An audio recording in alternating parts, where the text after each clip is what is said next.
Jangan lupa subscribe YouTube channel Metro TV News dan jangan lupa nyalakan notifikasinya. Varian baru virus corona yang muncul di Inggris disebut-sebut para ahli penyebarannya 70% lebih cepat. Untuk lebih jelasnya kita akan langsung bergabung dengan Kepala Lembaga Biologi Molekuler Eijkman, Profesor Amin Subandrio. Selamat siang Prof. Amin, apa kabar? Selamat siang, alhamdulillah baik semua, sehat. Alhamdulillah ya, sehat-sehat. Prof. Amin, saya tahu bahwa lembaga Eijkman ini terus mempelajari mengenai mutasi dari virus corona ini sendiri. Untuk varian baru ini, apa saja fakta-fakta yang ditemukan dan harus diketahui oleh masyarakat? Oh iya, baik, terima kasih. Ya, jadi kita ketahui bahwa virus ini memang secara terus-menerus bermutasi. Setiap kali dia bereplikasi atau memperbanyak diri, dia akan mutasi dan mutasi itu terjadi secara acak. Nah, salah satu yang terjadi di Inggris ini teramati bahwa beberapa mutasi terjadi sekaligus di gen S. Dan dari pengamatan di laboratorium, ternyata diamati virus dengan mutasi, pola mutasi seperti itu bisa menginfeksi sel lebih cepat. Tadi sudah disebutkan 70%.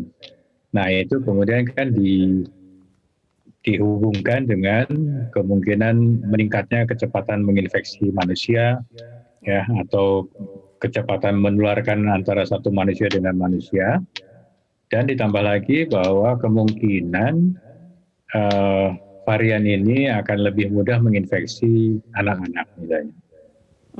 Tapi belum dikaitkan dengan apakah varian ini menyebabkan gejala penyakitnya lebih berat atau lebih sulit diobati. Atau tidak, Prof. Amin? Selain lebih mudah menular. Saat ini yang diketahui hanya lebih cepat menular. Nah, tentunya kalau lebih cepat menular berarti akan lebih dalam waktu yang lebih pendek akan lebih banyak orang yang terinfeksi. Kaitannya jadi akibatnya apa ya? Karena walaupun tidak menjadi lebih berat, tapi kalau dalam waktu pendek orang yang tertular itu jumlahnya semakin banyak, sehingga melebihi kapasitas pelayanan masyarakat, pelayanan kesehatan masyarakat, maka apabila ada pasien yang membutuhkan perawatan dan tidak mendapatkan perawatan yang seharusnya, maka orang itu berpotensi menjadi sumber lagi buat orang lain. Ya. Nah, Prof, kalau dari sisi gejala, ada tidak yang berbeda dengan virus corona umumnya? Sejauh ini belum dikaitkan dengan perubahan gejala atau berat ringannya gejala. Ya, walaupun kita dengar ada ya banyak di media sosial ya bahwa ada gejala HBCD itu, sebenarnya gejala itu gejala yang umum muncul pada infeksi virus. Baik, ya. Prof. Amin, jadi kalau kita bicara dari sisi testing ya, apakah ini akan mengganggu tes PCR? Apakah tes PCR ini bisa kemudian mendeteksi varian baru dari virus corona ini? Ya, tes PCR itu kerjanya adalah dia menggunakan primer. Primernya artinya satu rangkaian pendek ya yang ada di reagens PCR itu yang akan mencari bagian tertentu di virus itu, di genomnya. Nah, kalau yang dicari itu masih bajunya sama, dia akan mengenali. Tapi kalau bajunya berubah total, mungkin dia tidak akan mengenali. Ya. Nah, tapi saat ini perubahan itu belum berubah total ya. Jadi hanya mungkin akan menyebabkan penurunan sensitivitasnya. Tetapi biasanya dalam satu kit itu yang dideteksi tidak cuma satu, tapi biasanya ada 3 ya, kombinasi dari 3 gen. Jadi kalau hanya salah satu aja yang menurun, harusnya tidak terpengaruhi yang lainnya, ya 3-tiganya tetap.